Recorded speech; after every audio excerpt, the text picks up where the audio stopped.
Khamenei ने कहा था कि अगर अब ईरान पर इजराइल ने हमला किया तो वो नक्शे से खत्म हो जाएगा। सोचिए, अब इस बात को डोनाल्ड ट्रंप को भी मानना पड़ रहा है। सबसे बड़ी खबर बता रहा हूं, डोनाल्ड ट्रंप ने एक बयान जारी किया है। डोनाल्ड ट्रंप दरअसल मानसिक रूप से पागल हो गया है। वो रात रात भर दिन दिन भर अपने सोशल मीडिया प्लेटफॉर्म ट्रूथ, जिसका नाम है, एक्स ने जब बैन कर दिया था तो छोड़ दिया था। ट्रूथ उस समय ट्विटर था, ट्रूथ है जिस पर वो तरह तरह की बातें कर रहा है। अब उसने बेंजामिन नेतन्याहू को कहा है कि तुम्हारी वजह से पूरी दुनिया में मुश्किल है। अगर मैं नहीं होता तो तुम जेल में होते। मैं तुम्हें बचाने की कोशिश कर रहा हूं और तुम लगातार ऐसा काम कर रहे हो जिससे मैं मुश्किल में फंस रहा हूं। यहां तक कह दिया कि अगर मैं नहीं होता तो तुम जेल में होते। सच्चाई है कि डोनाल्ड ट्रंप हो या बेंजामिन नेतन्याहू, इन दोनों को जेल तो जाना ही पड़ेगा। वहीं ईरान ने साफ कह दिया है कि अब कोई समझौता नहीं होगा तब तक जब तक ईरान की सारी मांगे नहीं मान ली जाती है। वहीं ईरान ने अपने आप को सीज फायर के दौरान रिबिल्ड कर लिया है। सारे ब्रिज, सारे पुल, सारे कॉलेज, यूनिवर्सिटी वो तेजी से खड़ा कर रहा है। लेकिन उसने साफ कहा है कि जिसने हमारे देश पर हमला किया, हमारे ब्रिज, हमारे स्कूल, कॉलेज, यूनिवर्सिटी गिराए हैं, उन सबको खून के आंसू रोने पड़ेंगे। इसका मतलब साफ है कि अब ईरान से हारकर अमेरिका ने इजराइल का साथ छोड़ दिया है। तो सवाल है कि अब इजराइल को बचाएगा कौन? इजराइल चारों तरफ खाड़ी देशों से घिरा है। अमेरिका अब वापस चला जाएगा, अब बचाएगा कौन इजराइल को? सोचिए, खामनेई ने बड़ी बात कही थी। खामनेई ने कहा था कि अब अगर हम पर हमला हुआ तो हम इजराइल को नक्शे से खत्म कर देंगे। धीरे धीरे ही सही, पूरा का पूरा जो खाड़ी देश है वो अब पूरी तरह से इजराइल के खिलाफ है। तुर्की ने भी कहा है कि मैं इजराइल पर हमला करूंगा। ईरान के हथियार यमन के लड़ाके हूती के पास पहुंच गए हैं। ईरान के हथियार लेबनान के लड़ाके हिजबुल्लाह के पास पहुंच गए हैं और ईरान के हथियार हमास, जो फिलिस्तीन का लड़ाका है, वहां पहुंच गया है। तो आने वाले 6 महीने में आप देखिएगा कि पूरी तरह से इजराइल जो है उस पर हिजबुल्लाह, हूती और हमास का बड़ा हमला होगा। बेंजामिन नेतन्याहू दरअसल एप्स्टीन फाइल का मास्टर है। सारी चाबियां उसी के पास है। डोनाल्ड ट्रंप इसीलिए उसके इशारे पर नाच रहा है। लेकिन डोनाल्ड ट्रंप की अपनी मुश्किलें बढ़ती जा रही है। युद्ध में सबसे पहले कूदा इजराइल। इजराइल ने ईरान पर हमला किया, फिर अमेरिका युद्ध में कूद गया। अब ईरान जो है वो हर्जाना मांग रहा है अमेरिका से। $300 बिलियन, 25 लाख करोड़ तो ईरान को देने के लिए अमेरिका तैयार हो गया है। लेकिन ईरान इस पर मानने के लिए तैयार नहीं है। वो कह रहा है कि कोई समझौता नहीं होगा तब तक जब तक सारी रकम न लौटा दी जाए। इस युद्ध में अमेरिका की वो हालत हो गई है कि न उसे उगलते बन रहा है न निगलते बन रहा है। उसके लगभग 46 जेट जो है वो गिर गए हैं। 200 से ज़्यादा सबसे महंगे ड्रोन गिरे हैं। दुनिया भर में उसके हथियारों की वैल्यू ख़त्म हो गई है। उसका जो वायु रक्षा प्रणाली है थाड, उसे दुनिया का अब कोई देश खरीदने के लिए तैयार नहीं है। उसके मिसाइल्स पैट्रियोट को अब दुनिया का कोई देश खरीदने के लिए तैयार नहीं है। कनाडा, स्विट्जरलैंड, सब ने उसके हथियारों की बिक्री को बंद कर दिया है।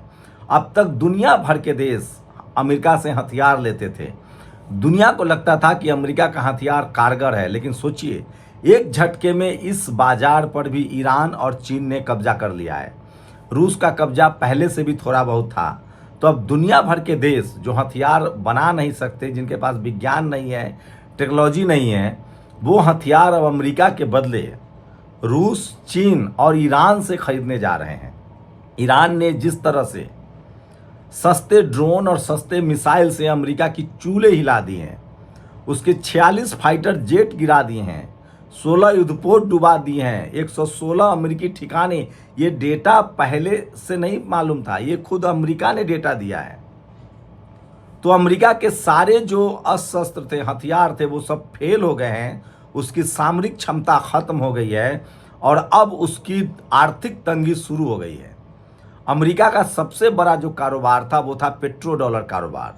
खाड़ी देश ईरान को छोड़कर लगभग खाड़ी देश जितने हैं, चाहे ओमान हो, बहरीन हो, कतर हो, जॉर्डन हो, सीरिया हो, इराक हो, संयुक्त अरब अमीरात हो, या सऊदी अरेबिया, ये सब उसके असली पार्टनर थे। इन सब देशों का तेल जो है वो डॉलर में बिकता था और अमेरिका के इनकम का सबसे बड़ा स्रोत था पेट्रो डॉलर कारोबार। ये एक झटके में खत्म हो गया क्योंकि अब कोई भी खाड़ी देशों से तेल ही नहीं खरीद रहा है। अमेरिका खाड़ी देशों को हथियार भी बेचता था, कहता था तुम सुरक्षित रहोगे। तो एक झटके में ये कारोबार भी खत्म हो गया है। तो सोचिए अमेरिका की क्या हालत हो गई। उसका पेट्रो डॉलर कारोबार खत्म हो गया।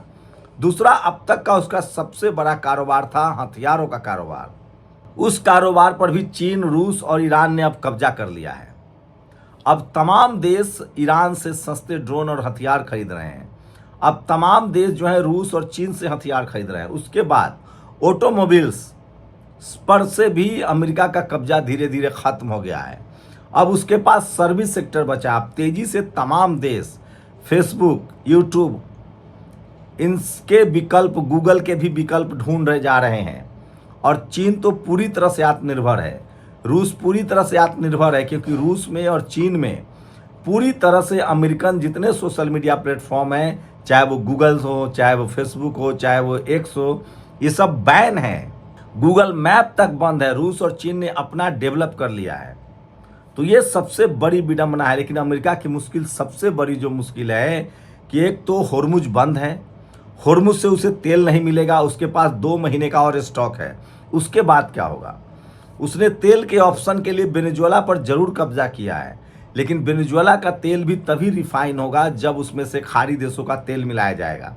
और इसीलिए भारत के मुकेश अंबानी ने वहां पर एक रिफाइनरी लगाने की बात कही है। सोचिए 25 लाख करोड़, उसके बाद हर्जाना जो है वो अमेरिका की कमर तोड़ रहा है। 25 लाख करोड़ का हर्जाना देना है, कम से कम $300 बिलियन। ईरान की जो सारी संपत्ति सीज है उसको वापस करना है। तो सोचिए ये गले की हड्डी। और इसलिए डोनाल्ड ट्रंप अब इजराइल का साथ छोड़ रहा है और इसलिए अब इजराइल अलग थलग पड़ गया और इजराइल को देर सवेर नक्शे से खत्म होना होगा। और सोचिए जिन बेजुबान, गरीब, मासूम, लाचार फिलिस्तीनियों को उसने मारा था उसका भी हिसाब ईरान लेगा। खामनेई ने अपनी शहादत से पहले कहा था कि अब अगर हम पर इजराइल ने हमला किया तो हम उसे नक्शे से खत्म कर देंगे। और ये होता हुआ दिख रहा है।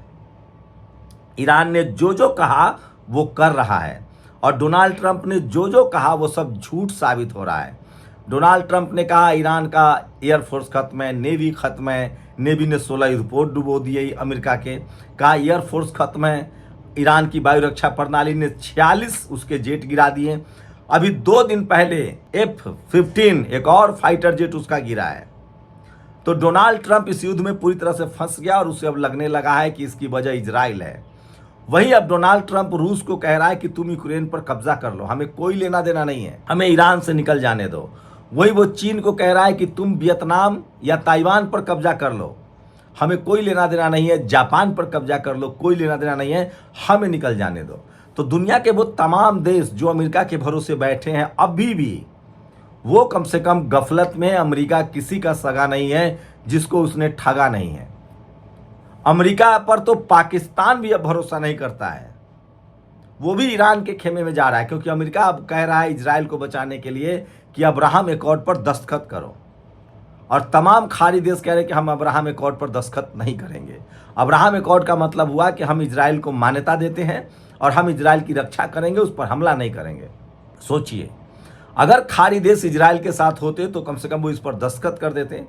अब मामला उल्टा है। तमाम खाड़ी देशों को लगता है कि अमेरिका हमारा दोहन कर रहा है, हम पेट्रो डॉलर में क्यों कारोबार करें, हम अपनी करेंसी में कारोबार करेंगे और हम अपने देश को रिच करेंगे। तो सोचिए इस एक युद्ध ने दुनिया भर में जो इस्लामोफोबिया था उसको खत्म कर दिया है। ईरान की वैज्ञानिक ताकत ने, उसके 99% लोग पढ़े लिखे हैं, 95% PhD हैं और 70% महिलाएं वैज्ञानिक हैं, विज्ञान पढ़ती हैं, साइंस पढ़ती हैं। सोचिए तो ईरान ने पढ़ाई लिखाई के दम पर यह साबित कर दिया है कि वो अमेरिका पर भारी है और देर सवेर अमेरिका अपना हर्जाना देकर निकलेगा ताकि उसे हुर्मुज से उसका कारोबार बचा रहे। इजराइल को कौन बचाएगा? मतलब खामनेई ने जो कहा था कि नक्शे से खत्म होगा, लगता है कि वो 6 महीना में ये बात पूरी हो जाएगी। मैंने अब तक जो भी आपको इस युद्ध के बारे में बताया वो सब सटीक हो रहा है। सोचिएगा जरूर। शुक्रिया। दस्तक की आपसे गुजारिश है कि अगर इसको बचाना चाहते हैं तो नेशनल दस्तक को सब्सक्राइब करने के लिए रेड कलर के सब्सक्राइब बटन को दबाएं, फिर बेल आइकन की घंटी दबाएं। नेशनल दस्तक को बचाने के लिए बहुत जरूरी है कि हर खबर को शेयर करें, लाइक करें, कमेंट जरूर करें।